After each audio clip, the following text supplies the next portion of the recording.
Thank you, Paul, and good morning, ladies and gentlemen. First, could I remind you that as a courtesy to our speakers and fellow delegates to ensure that your mobile phones are either switched off or turned to silent, please. Let's get the party started.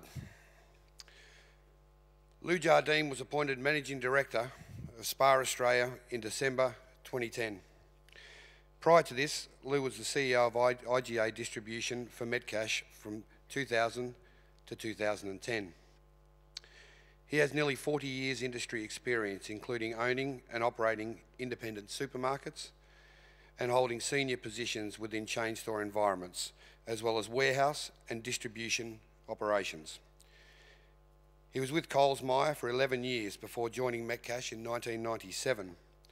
Lou's relationship with SPA started early on, with his family owning a SPA supermarket in South Africa.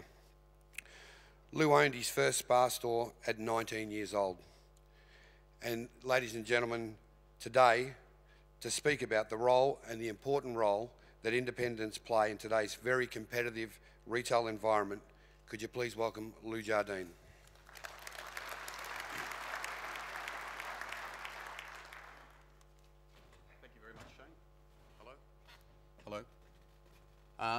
Yeah, it's quite a turnout this morning. It's good to see you up so early after I hear the last night was quite a bash. So it's good to see some survivors this morning. Thanks, Shane, for the warm introduction. We only just met each other and he knows me so well already, so thanks very much. I would also like to thank the organisers for giving me the opportunity, both Mike and Paul and the organising committee for giving me the opportunity to come and talk to you. An industry that I've had a long association with for over 50 years. So certainly has a very soft spot in my heart, and the fact that I'm actually here today makes me feel really privileged to be here. My association with the produce industry happened well before I was born. My dad immigrated to South Africa in the late 40s. He was a farm labourer. He worked on vegetable farms, obviously ensuring that he had the ability to bring his family later on, which we did. We arrived in 1956 in South Africa. My first recollection really was in the truck, the family truck, going down to the markets, Johannesburg markets, on a winter night. Most of the produce used to be picked up at, as you know, gets delivered at night, and we used to be there sort of 10, 11 o'clock at night taking the produce to go back to the stores so that we could set it up for the next day's trade. So my early recollection was these big boxes of carrots. Essentially, they used to stack them with the leaves still attached, cauliflowers with the leaves still attached, and I still remember almost losing my finger in trying to chop the leaves off one of them. So again, a long association. My dad actually ended up managing different types of stores and culminated in a SPA store in the late 60s, essentially, and had a very good produce department. And part of it was obviously before school, after school, doing all the sort of stuff that immigrant families do with their kids. The labour was fairly cheap, so that was part of my experience growing up. My wife and I ended up owning our own SPA store around about the mid-70s, and before we actually immigrated to Australia in 1982. So I've had a long association with, number one, the produce industry, and number two, independence. And then I spent the next 30 years working corporate life for Coles, and then obviously later with Metcash. The role of the independents. As I mentioned, I've had a very long association with independents. They have a very close part of my heart, essentially. And the fact is today, I have now the opportunity to serve independents around the country. The opportunity came about in July last year when we acquired 51% of SPA Australia at the time. And I remember, obviously, SPA had gone through a fairly difficult period. And by chance, I actually got to know the fact that the business is up for sale. And I remember going home and sitting down with the family and talking about, hey, should we acquire this? You know, I'm almost at the point where I could retire. Not that I can retire, but I could retire and talk to the kids. All of them have gone on, been to university, now professionals. And one of the things my daughter said to me, she said very clearly, Dad, you know, this is something that you've always wanted to do, so go for it. So at the moment, we've had a fairly roller coaster ride. I mean, there's been some very significant ups and downs. Obviously, with my previous business that I used to work with, and a lot of that is all history now. So we're at the opportunity where we can actually now move on and obviously do the things that I love. I mean, to me now it's more than just a job. It's actually a hobby. I get up every day. I feel excited about certainly working in the industry, working with independent retailers. I mean, these are guys that essentially have everything on the line. Those of you in a chain store environment, you go to the store. Effectively, you've got a lot of support network in terms of helping you. But when it comes to an independent operator, pretty much you're on your own. And you rely on the warehouse and you rely on sort of support facilities to get you through where you need to get through. And obviously, they're in different walks of life. People from different walks of life take different businesses, different degree of skill level. So the opportunities to working with all these individuals across the high spectrum of stores and add value to what they do on a daily basis. So I'm fairly privileged. I'm at a good point in my life, and obviously things are starting to really work well for us. Independent stores, they owner-operated, they work in the local community, they contribute back to the local community, they support the local producers. They do a lot of the things that the chains don't do, and I'm sure the chains do a lot of things very well. But essentially the interaction that you have at the local level is absolutely critical. And to my mind, the industry has got a lot of upside in terms of where it needs to go. And because you have to battle on a day-to-day basis, they tend to be more resilient and tend to win through in the end. What is SPAR? I've just been fortunate enough to attend the SPAR International Conference. And I was just talking to Paul Silverman a little bit earlier. We're in Washington, D.C., and it was about 35 degrees. Humidity is about 120. God, it was incredibly hot. You opened the doors and the heat just wafted through. They had an incredible heat wave. But the big thing about the international conference is there was 35 countries represented.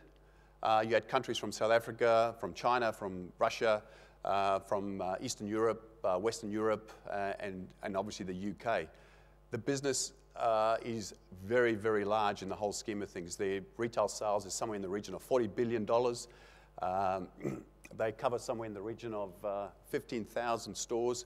And I was fortunate enough to actually hear the CEOs from each of those individual businesses. Some of them are corporates listed on the stock market. Some of it are family-owned businesses.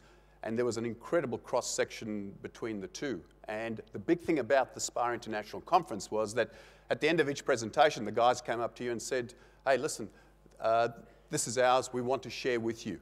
So incredible stuff, that knowledge. When you look at certainly some of the sustainability initiatives that's happening in Central Europe through Austria and places like that, to what's in an emerging country in South Africa and how they actually market to their community, which is so diverse and different economic structures. So I was very privileged to be part of that whole process and actually see and experience firsthand the global power of what SPAR International can actually bring to SPAR in Australia. Why hasn't SPAR in Australia succeeded where it needed to, being in place since 1994? Oh, there's a whole host of reasons, and I won't go into too much of them now. The important thing today is that it is going to succeed, and it is going to form a real significant place in the marketplace in the years to come. The one thing that I did find when I actually took over the business in July or December, essentially, was an incredible power under the hood. And you know, from the outside, it probably looks like a beaten-up old car. We serve a lot of small independent stores. We don't have a lot of big stores in our network, but the engine room inside the vehicle was incredibly efficient. From the logistics setup, certainly to the IT system that drives it, and certainly the relationships that they've built over the years. So I was very privileged to actually encounter something like this this time in my career, which means that I could take 30 or 40 years of experience with a couple of really good people and actually add value to this whole business. So what you're going to see from now on is obviously a very dynamic business going forward. And like everything else, you have ups and downs, and you have a few potholes in the road, and you've got to work your way through it. But I think we're extremely versatile, and I think we can actually work our way through it. The typical SPAR store, as I mentioned, is a fairly small store in Australian standards. Serving that niche convenience market. A lot of our stores aren't very big, but when I compare to what's happening in other countries like certainly China and that, where they have massive hypermarkets, and certainly some of the sophistication of the network that I've seen in Europe, certainly we're coming from a very, very low base in terms of where we're at. They're typically small suburban stores, country locations, etc. But we have massive opportunity to be able to grow. The big thing for us is that the owners are very much community focused, very much involved in the local community. And one of the things that they do reasonably well is obviously know their customers and know the value that they can contribute to it. One of the things that we're going to add to it is obviously improve the expertise in fresh, and that's something that I would really like to be sort of bring to the table when we're discussing in terms of where we go with the typical Spar store, and I'll spend a bit more time talking about those. Why is produce so critical to the supermarket?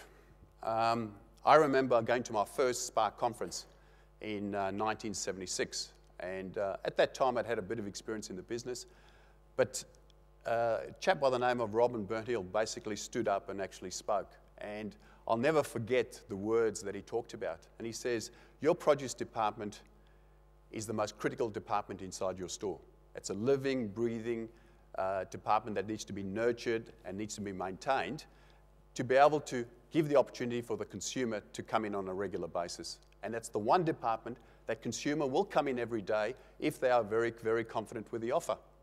And that's certainly words that I've never, ever forgotten. And every day I go about what we do in retail when I was with Coles and certainly the other businesses that I was involved in, always focus on the produce first and foremost, because that's the living, breathing mechanism that sets the tone for the rest of your store. So produce is critical, and the guys that actually set up the produce department, that work in it on a day-to-day basis, are absolutely critical to each other's business. A lot of the independent retailers around the country, some of them do it very well, some of it marginal, but we've got a lot of room for improvement. And I mean, it's forums like these and it's expertise that you guys bring to the table that really will help those independent retailers actually develop that sector of the business and achieve some of the goals that you've set yourselves out to achieve. So to my mind, produce is where it all starts and where it all finishes. I was just discussing earlier, part of my tour that we did is we actually visited some very, very top-end American supermarkets, and one that really stands to mind was Wegmans. Those of you who don't know, it's in the East Coast. They have about 100 stores starting from the north on the Canadian border to Washington. These are amazing, amazing businesses. The store that we saw probably does $2 million a week, but staff everywhere. And the store manager actually spoke to us, and Wegmans is a company that people actually don't leave. Once the employees actually start working in that business, they actually don't leave. They take a store manager, put him through university, all the way through it, and the customer service is next to none. The thing that really sets that business apart is the quality of each of those departments, whether it's the produce, the meat, the deli, certainly their food to go, and the sushi, and all those departments are just quite incredible. If you ever get the opportunity, you should see that business. And I've seen probably 4 or 5 locations in different areas, and they're all top class. They actually employ full-time chefs to actually manage their kitchen areas to ensure that the product that they provide is actually of standard.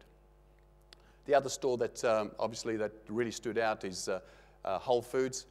And I remember it was only last Saturday morning, because I arrived from the US yesterday morning, walking into Whole Foods at Columbus Circle, and the thing that hit you most was the flower display as you come in.